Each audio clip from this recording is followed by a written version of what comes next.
Atal Bihari Vajpayee's signature in politics was achieving pragmatic consensus, and in this process, he earned the respect of his party, allies and opponents. New Delhi, statesman and pragmatist, orator and poet, a man of peace and conviction. Atal Bihari Vajpayee was a towering nationalist who softened the often sharp edge of his party's politics with the gentle sophistry of words, earning him the sobriquet Ajat-Shatru, or the man with no enemies. The first prime minister from a non-Congress party to complete a full term in office, Vajpayee began shakily. His first stint as prime minister in 1996 lasted only 13 days when his unlikely coalition government failed to get support from other parties. The BJP-led coalition government came back to power in 1998, and this time Vajpayee stayed in office for 13 months before losing a no-confidence motion by one vote. National Democratic Alliance returned to power in October 1999 with Vajpayee as prime minister once again.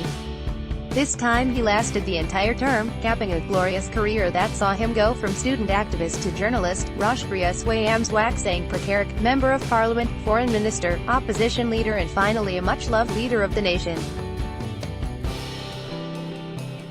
Like many of his generation, Vajpayee who died today at age 93 came into politics as an 18-year-old during the independence movement in 1942 when the Quit India movement was going on.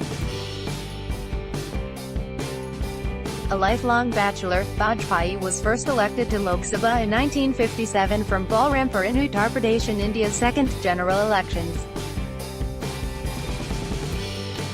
His maiden speech in Parliament so impressed his peers and colleagues that the then Prime Minister Jawaharlal Nehru introduced Vajpayee to a visiting foreign dignitary. Thus, this young man one day will become the country's Prime Minister. He remained a Member of Parliament for 47 years, elected 10 times to the Lok Sabha and twice to Rajya Sabha.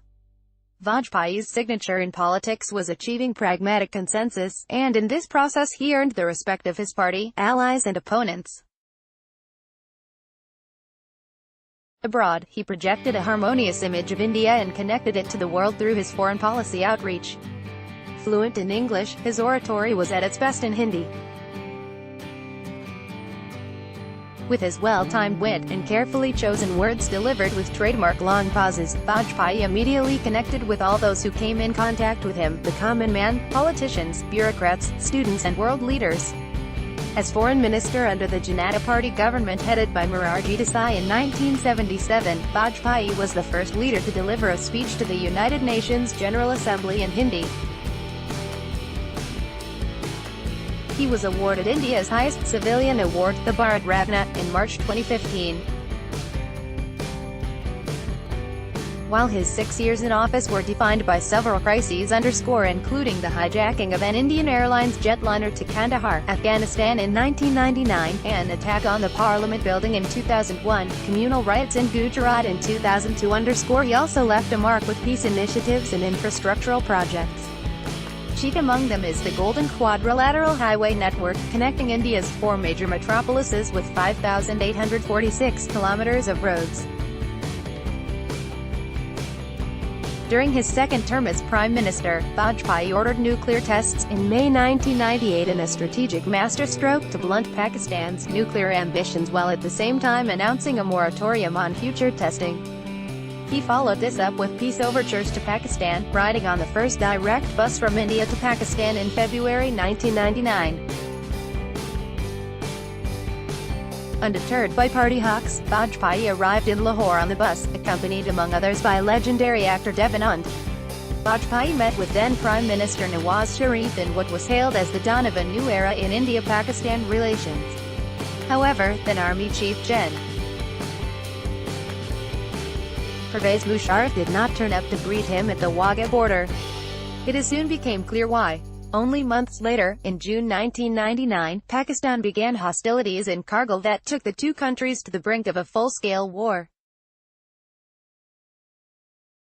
Vajpayee felt betrayed and never hid his bitterness whenever Kargil was mentioned. He tried again to build peace with Pakistan, which people close to him say was the mission of his life, by holding a historic summit in Agra with Musharraf in 2001, who by then had become the president. But the summit too failed spectacularly. Another historic event that he expressed anguish about was the post-Godra communal riots in Gujarat in 2002 when Prime Minister Narendra Modi was the chief minister. Unwilling to hide his feelings over the riots, Prime Minister Vajpayee said the government must follow Raj Dharma.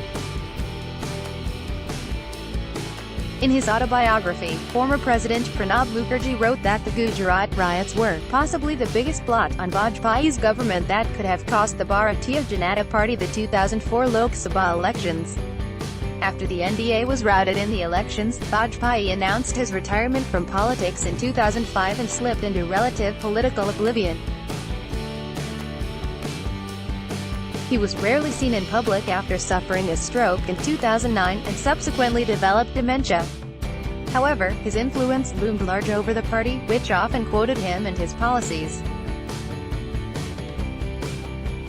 In his Independence Day speech yesterday, Modi said he wants to resolve the Kashmir issue through Vajpayee's doctrine of Insaniyat, Kashmiriyat, Jamhuriya, which seeks to preserve the composite Kashmiri culture while ensuring democracy in a humane manner.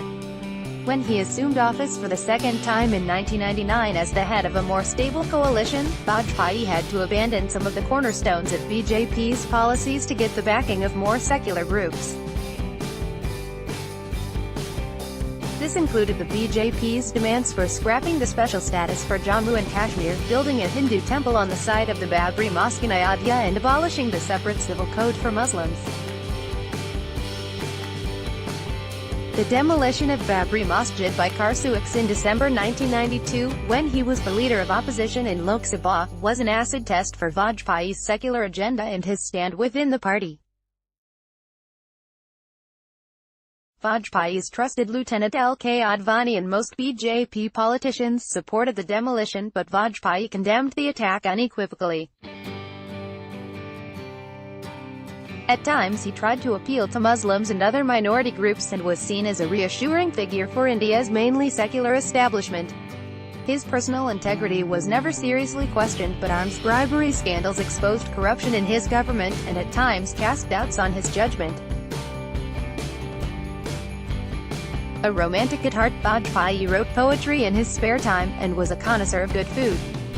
Vajpayee was born on December 25, 1924 in Gwalior, Madhya Pradesh to a school teacher, Krishna Bihari Vajpayee, and Krishna Devi. Today, his birthday is celebrated as Good Governance Day. After schooling, he graduated from Victoria College in Gwalior, now known as Laxmi Bai College. He did his MA in Political Science from DAV College in Kanpur. Following a brief flirtation with communism, he became a full-time worker of RSS in 1947. Vajpayee subsequently entered journalism and was editor of Rashtra Dharma, a Hindi monthly, the Panchanya Hindi Weekly and the dailies, Swadesh and Fair Arjun. He became a close follower of Syama Prasad Mukherjee, the founder of the Bharatiya Janata Sangh, the precursor to Jana Singh and later the BJP. Under Mukherjee's tutelage, Vajpayee's right-wing philosophy shaped. Vajpayee accompanied Mukherjee to Kashmir in early 1950s during the BJS leader's fast unto death to protest the identity card requirement for Indian citizens visiting the state. It was Vajpayee's first insight into the Kashmir problem, which decades later, he addressed in 2003 with the Insaniyat, Kashmiriyat, Jamhuriya doctrine. Vajpayee is survived by his adopted daughter, Namita Kaul Bhattacharya. Also read, former PM Atal Bihari Vajpayee passes away at 93. Catch up on all the latest crime, national, international and Hatki news here.